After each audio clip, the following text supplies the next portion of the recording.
This thing reverberates, doesn't it? It's all good, but it's better. Yeah, it's more, yeah.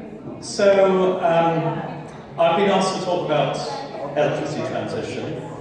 My name is Mark Pritchard. I'm by profession, I'm an energy consultant coming from a background of a couple of engineering degrees, followed by work in what I would rather describe as applied physics. So, I'm that type of geek. I'm also involved with Climate Trust Saskatoon in a deep way. The work that informs this particular presentation is an as yet incomplete report that I'm writing as part of a project that I'm doing jointly with the folks who are going to be presenting from CJS tomorrow. They're doing the social bit about sort of how do we handle, how do we relate to people in Coronach and Estevan whose jobs are at threat because coal's closed down. So, you know, their presentation is going to be well worth going to. I'll just give you a little plug for it. Mine is much more the technical piece of how do we actually shift from coal and from fossil gas, I don't call it natural gas, I call it fossil gas, to renewables, 100%. So I have, as I present this, I mean, it's going to be very much the presentation of a scientist, but as I present it, I ask you to think in terms of some of those things that were talked about this morning, about looking at it through a lens of democratizing and decolonizing and, you know, basic human rights and moving towards equality and making sure the most vulnerable in our society don't lose out. I'm not really going to address that piece, but please look at it through that lens. I'm also going to approach this in a way which, for those of you who come from a social science or politics sort of background, may feel a bit alien. Because, you know, my approach is you start with the things that we can be most certain of, the things that we have the most evidence for, and the things that we have the least capacity to shift. And then we move on to the other stuff that we are less certain of, that we have less evidence for, but which we can shift a bit better. In other words, I'm saying we start with the science. We make sure we understand the science and we understand it not just in general terms, but in terms of, you know, quantitatively, in terms of numbers. Because that's what we need to move on to the next stage, which is the economics. And then we can move on to the politics. And I think, you know, a lot of policy work, certainly in this country, but internationally as well, has failed to take that step of actually looking at what does the science say first. That may be because of vested interest, it may be because people who end up in politics come so much from a more social science background. But I want to address the balance. So I'm saying, understand reality, and then decide what to do about it. So, having said that, the report that came out from the IPCC at the beginning of the month has been referred to already today, on 1.5 degrees C rise.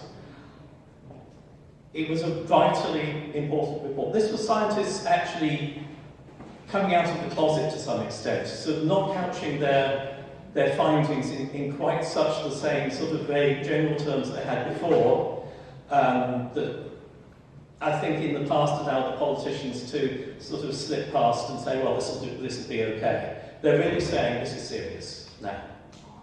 And there are some ways in which I think that report could have gone further, but it didn't go further for very good scientific reasons. That they need to be certain, as far as science can ever be certain, of what they're saying. And I'll come to an example of that later. But I want to read what one climate scientist, her name's Caitlin Norton, She's an ocean modeller with the British Antarctic Survey in Cambridge, England, but she actually comes from Manitoba. Read what she has to say about it. She says, "The latest IPCC special report tells the world what I and all of my colleagues have known for years. We're seriously running out of time. In order to keep climate change to the category of expensive inconvenience rather than civilization destroyer, we're going to have to decarbonise the global economy in less time than many of the people reading this have been alive." Certainly less time I've been alive. "But given the priorities of most of the world's governments, it seems uncomfortably plausible that we'll be facing the sort of post-apocalyptic wasteland that I've only seen in movies. Will the rich and privileged countries be able to buy their way out of this crisis? Maybe, but maybe not. Let's remember Saskatchewan is rich and privileged." So I just want to, before I do the science, let's go into a tiny bit of history. Where did that 1.5 report come from? You remember the Paris Agreement back in 2015? In the lead up to the Paris conference, the climate vulnerable states, that's a lot of small island states, a lot of coastal states, but also a lot of central continent states that are at risk of drought and heat waves, were getting together and saying, look, this figure that you've been banging around for years and years about, we've got to stay below 2 degrees C, is not enough. We've just got to stay below 1.5, otherwise our lives are in danger. And the earth scientists and the biologists who have been looking at what's happening in those countries and what would happen in those countries in their models are saying, yes, that's right. We've got to stay below 1.5. And yet the scientific work that's being done so far has concentrated so much on either where we're going with the current pathway, which would take us way past 4 degrees, or the pathway that current policies lead to, which would maybe take us to about 3 degrees, or to the pathway that the governments of the world have said, yes, we believe in this, even though we're not doing anything about it, which is 2 degrees. So, surprisingly, the climate vulnerable countries actually got heard in Paris, and to my mind, amazingly, the Canadian minister, Catherine McKenna, was actually the first developed country minister to say that 2 degrees isn't good enough. We've got to go for 1.5. Now, let's leave aside the fact that her government has since adopted actually Harper-era policies, which would take us way past 3 if everybody was applying around the world. Let's ignore that piece of hypocrisy. Because I think she means well. 1.5 is actually recognised as a target to go for. And not only did this first piece, this first phrase, it's I can't remember the legal terms, but it's 2.1a in the report. Come on. This takes a second. Go back. Not only did that clause get in, but the conference decided to actually license the IPCC to get together a report on what are the implications of going to 1.5, how do they compare with going to 2 degrees, how difficult is it going to be? What the report told us, and this is a really short summary of a probably 800-page long report, is this. There is a real difference in impacts between a temperature rise of 1.5, and I should say this is compared to pre-industrial temperatures. So a difference between 1.5 and 2 in terms of the impacts globally. And that's particularly the case with the number of days of drought, months of drought, in certain parts of the world. It's particularly the case with heat waves. Once the wet bulb temperature gets up to about 35 Celsius, the human body shuts down. It just cannot cope. It can't sweat. It just can't handle it. And so, this really is life-threatening stuff that we're talking about when temperatures get up high enough. And we've already seen that in some cases throughout the world, but we're talking about it happening more and more. And these are differences of degree, but they are significant differences of degree between 1.5 and 2. Another issue is sea level rise. Obviously, it's higher with 2 than with 1.5. Another issue is corals. Basically, the world's corals would probably no longer be there at 2 degrees. Maybe about 1% of them would survive. At 1.5, a lot of them would be lost, but there's potential to recover them by the end of the century, or some of them anyway. And corals are important for marine ecology, but they're also important for the fishing industry in a lot of countries. So that's a few examples. There are others. Another big one is sea ice in the Arctic. As the sea ice in the Arctic declines, that changes the whole global climate, because you've then got more heat absorbed into the Arctic. The Arctic gets warmer faster than everywhere else. And so we get the effects we've been getting over the last several winters with the polar vortex of the jet stream wobbling to and fro. And so we don't really know quite what weather we're going to get in our winters. What happens in the Arctic doesn't stay in the Arctic. So there's a real difference in the impacts. But the second thing is that it is possible to create pathways that would either keep us under 1.5 or enable us to go a little bit above and then get back down again.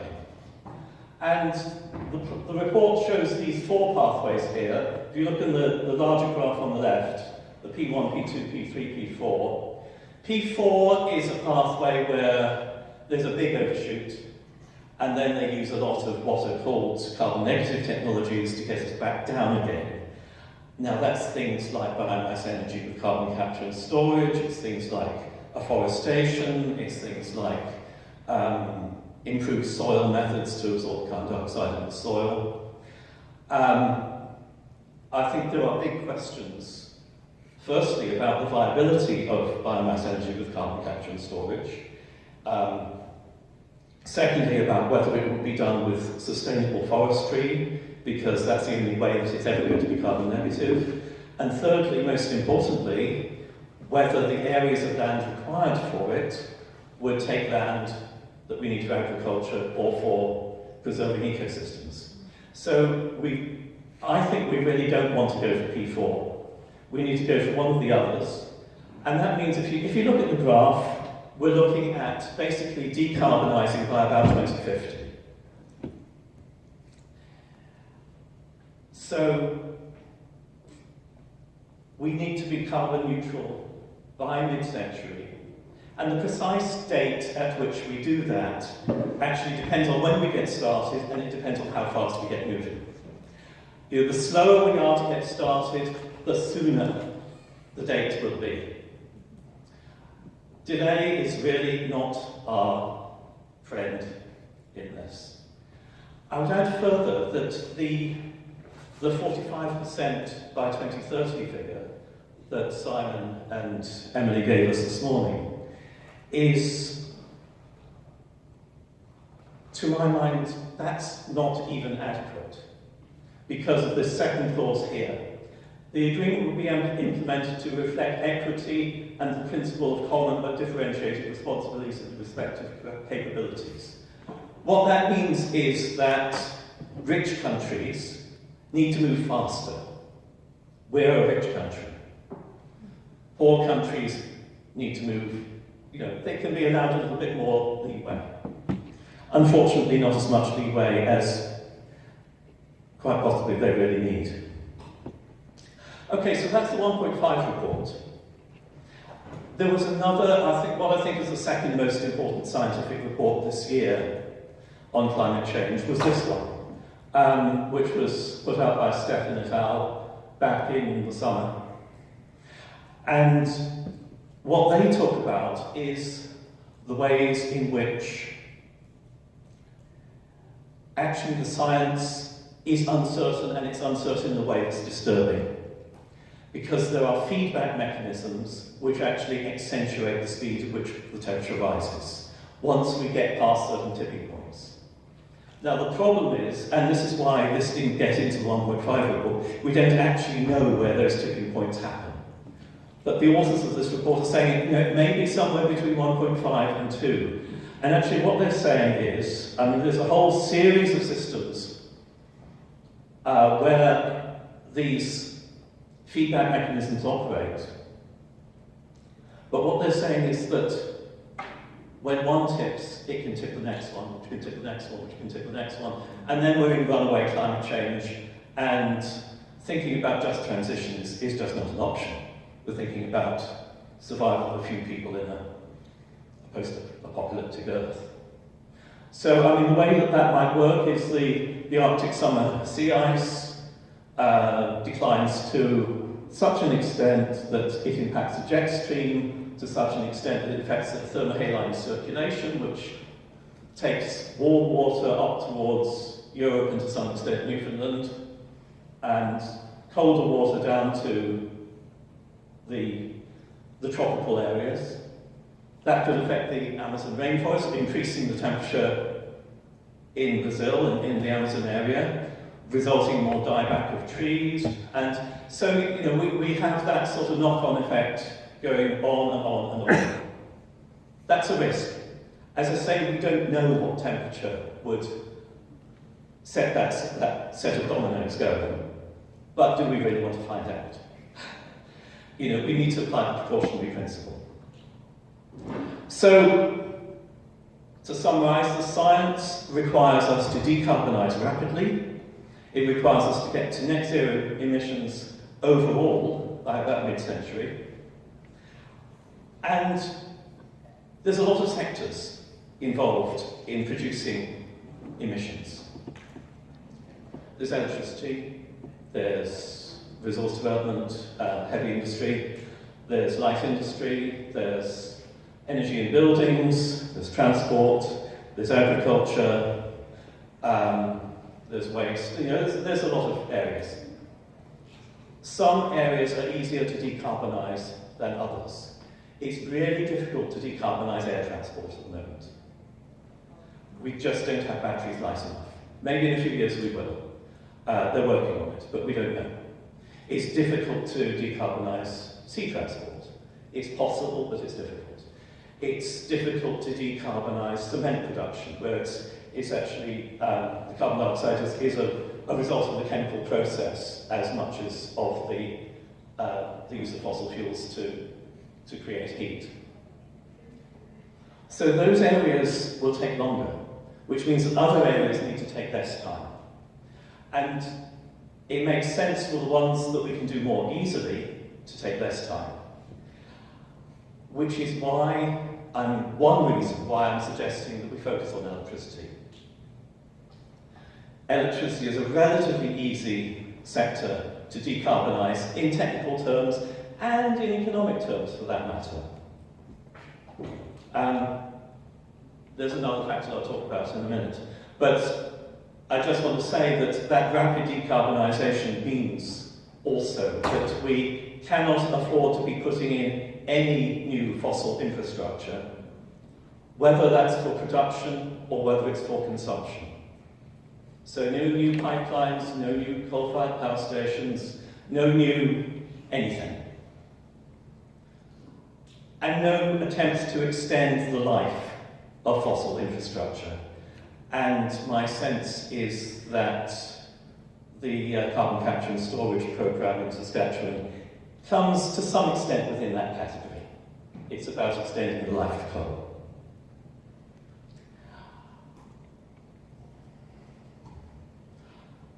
Just to, you saw a similar graph to this morning. This is from the most recent national inventory report for Saskatchewan. This is where the greenhouse gas emissions come from. So this afternoon we're talking about this piece, electricity. These numbers are in megatons of carbon dioxide per year. We will be talking about a large chunk of this piece, transportation. We'll be talking about most of this little piece, buildings. Some of what I say will be relevant to both fossil fuel production and other heavy industry. But there's about 40% of our emissions that are not carbon dioxide. Either they're agricultural emissions, which would be methane and nitrous oxide, mostly. I mean, almost all of this is methane and nitrous oxide. And the majority of this fossil fuel production piece is actually the fugitive emissions that Emily was talking about this morning.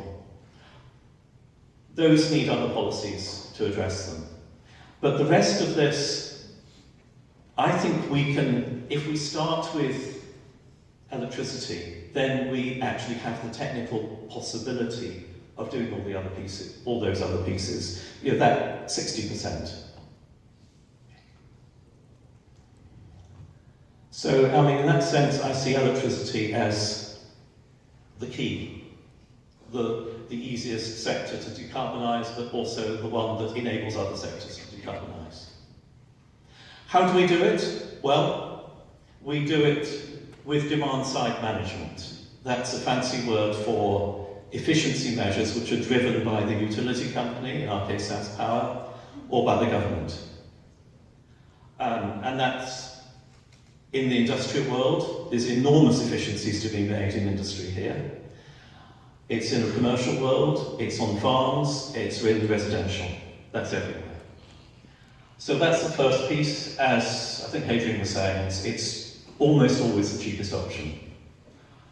The second piece is the shift to renewables. So I've been crunching a whole load of numbers. As I say, my report isn't complete, but it may be that the feedback that you're going to give me later will help me in the next stage of the report. So this is where SaskPower are projecting that electricity demand is going to go in its pockets. Note that I've started at 20,000 gigawatt hours per year. So sort of don't be put off by the sharpness of the graph. I just did that to accentuate the sharpness of the graph. So, you know, they're expecting a significant increase in demand. It's not as sharp an increase as they were expecting a few years ago, but it's still a significant increase. If we apply all the demand-side measures that have been identified and actually have policy to ensure that they happen, as opposed to what was in one of the reports that SaskPower commissioned a few years ago, where they identified all the figures and then they arbitrarily said, well, you know, we can do this much of it. There's no reason why we can't do it all if we have the right policy incentives. So that's what happens, according to my calculations, if we apply those measures instead of going on this path. So we can actually stabilise our emissions. Now, I put in some other assumptions into that, which is that beyond the potash mines that are being built at the moment, we aren't going to build any more, that we are actually going to shift our economy to something more balanced, where there's more manufacturing, where there's more light industry, where there's more services, and where we're phasing out oil and gas, because we've got to phase out oil and gas. So that's where we go. However, you know, if it was just that, then a transition to renewables would be fairly straightforward. You know, there are good precedents for it. Scotland's doing it at the moment. They've been achieving 5 to 6% of their electricity shifting to renewables every year for the last, I think, 8 years. They are expecting to get to net 100% renewables by 2020. because they're actually accelerating that process. They've got a lot of wind power, but so have we got a lot of wind potential. And we've got a lot of solar potential, which if you've ever been to Scotland, you'll know there's a problem there. But they do have more hydro than we do. So, the other thing that we can do, though, with electricity, as I said, is we can transform the transport sector and we can transform the buildings sector. You know, if we can move to electric vehicles at the sort of rate that, for example, Norway is currently moving to electric vehicles, and if we can do massive renovations of buildings, both residential and commercial and institutional, and then shift to heating through electric-powered heat pumps rather than fossil gas, that's going to increase our electricity load, actually quite significantly. And that's what it looks like in my figures. Again, I assumed that the growth that we've been seeing in transport demand over the last several years, we managed to tail that off and plateau it within 10 years. That may be optimistic. I hope it's pessimistic. So, I mean, that's actually quite a significant demand that we're talking about. And what that actually in practice means in terms of the amount of renewables capacity that we put on every year is this. So, I'm assuming we can't be doing anything until 2020. We're kind of stuck until then. But we're looking at about 600 to 800 megawatts of capacity being added each year up to 2030, rising up to about 1,000 in the mid-2030s, and then dropping again because basically we'll have done the job. That's a lot of capacity. Just for comparison, this is